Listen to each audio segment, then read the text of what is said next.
শ্রদ্ধেয় ব্যক্তিবর্গকে আমার প্রণাম জানাই। আজকের দিনটি সত্যি অন্যরকম। কাল 21 এপ্রিল শঙ্খ ঘোষের প্রয়াণ দিবস ছিল। শঙ্খ ঘোষ যে বলেছেন ছেড়ে রেখে ধরে রাখা, তা হয়তো সত্যি উনি ছেড়ে গেছেন, কিন্তু এই যে উনি বলেছিলেন বেঁধে বেঁধে থাকি, আমরা তো বেঁধে বেঁধে আছি।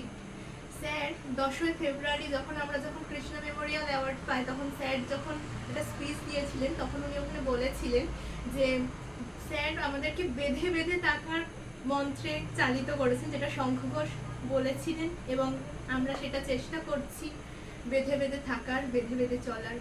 আজ ওনার ছেড়ে যাওয়ার দিনে ধরে রাখার মতো একটি কবিতা শোনাচ্ছি, চেষ্টা করছি।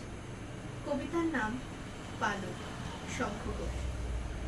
সবকিছু মুছে নেওয়া এই রাত্রি তোমার সমান, সমস্ত ক্ষতের মুখে পরিপয়। কখনো কখনো কাছে দূরে জ্বলে ওঠে ফসফরাস, কিছুরই কোথাও খান্তি নেই। প্রবাহ চলেছে শুধু তোমারই মতন একা একা, তোমারই মতন এত বিকারবিহীন। যখনই তোমার কথা ভাবি, তবু সমস্ত আঘাত পালকের মতো এসে বুকের ওপর হাত রাখে, যদিও জানি যে তুমি কোনোদিনই চাওনি আমার। নমস্কার।